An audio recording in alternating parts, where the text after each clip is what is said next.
Cain F. Straight Ligero, dubbed by Oliva. Hey, Brian Cain, this is Cigar vlog. So, this is going to look kind of familiar because it's a Cain F. It's not a Cain FF. This one is actually a little bit different cigar.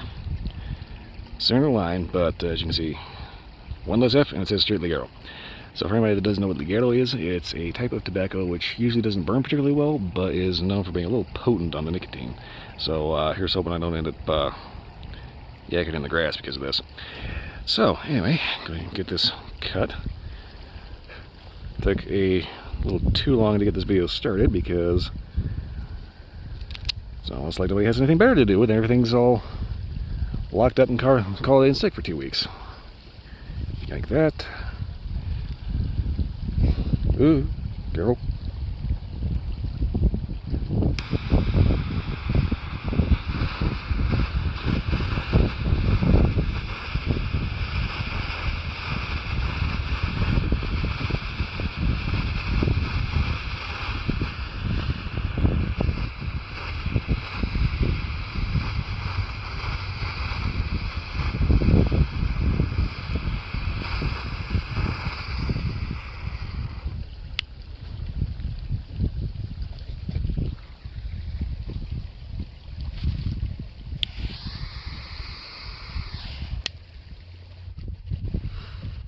That's one of the problems with nubs. You try to light them like that, you run a very real risk of setting your nose on fire. Okay.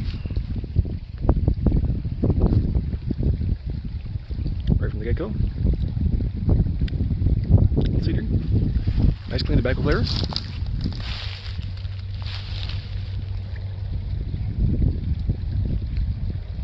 This one kind of just campfire smoky. Not bad. Alright.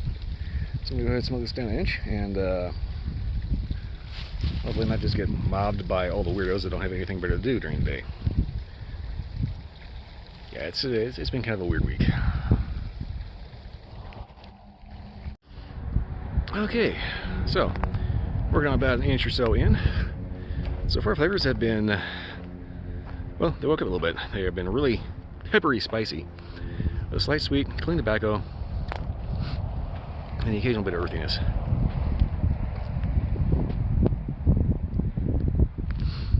Whew. Retrohale has a little kind of a sweet breadiness to it. Sweet, kind of bready, if that makes any sense. But I notice, so far, every puff is super peppery. But I'm pretty sure it's designed that way.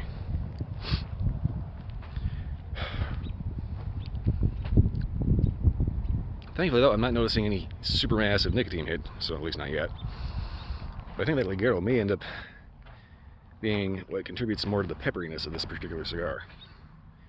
It's one of those really, really dark leaves that you see that occasionally you'll get a video online of some manufacturer making a Ligero, either straight Ligero, super Ligero, triple Ligero, which means that various parts of the cigars, be it the wrapper, the binder, or the filler, have that Ligero leaf in there. You have to be kind of careful using too much of it because it doesn't like to burn very well. And I kind of have to be careful because there is a prairie dog town around here and I don't want to be walking along and stepping a gopher hole. Okay, so yeah, I decided to pop out into this nice little open field here because every 5 minutes somebody comes by walking the dog, riding a bike, or otherwise out and about. You wouldn't think there was a global pandemic on. Anyway, I'm gonna go ahead and see if that pepperiness dies down or ramps up or does something else. I'll get back to you at the halfway point. Okay, so this is a pretty decent halfway point here. And it looks kind of like the end, but you could keep in mind this is maybe like a 4-inch cigar in the first place. So the pepperiness kind of died down, and it's been kind of just a slightly sweet, little meaty campfire smoky smoke. Definitely not something you want to smoke after dinner because it tastes kind of like you could be kind of smoking wood there. There's a subtle sweet, and like I said, it's still got that pepper in it, but it's a little mellowed out. This is something I would recommend either gearing up towards a meal or like middle of the day. You probably wouldn't want to drink a whole lot with it. If you do, you'd want to go with something like smoky scotch, something like that. Just my personal recommendation. Or you can contrast it with a sweeter, say Kentucky bourbon or something. Overall, though, turned out pretty good. I keep talking about the Ligero in there being kind of a notorious nicotine bombs, but so far, not getting lightheaded, not getting nauseous, anything like that. Seems pretty well balanced. My only issue is this is technically a mini Gordo. It's got this big, huge ring gauge, so there's a lot of filler in it. If you're not careful, it kind of wants to tunnel a little bit. And that's just kind of one of the hazards of super huge ring gauges like that, is the fact that they, well, tend to have a lot more filler to burn, so they kind of burn through the filler instead of the actual binder and wrapper, which is annoying. But a couple touch-ups here and there, everything works just fine. Well, anyway, I'm going to smoke this down to the finger burning point, because that's going to be the end, for sure.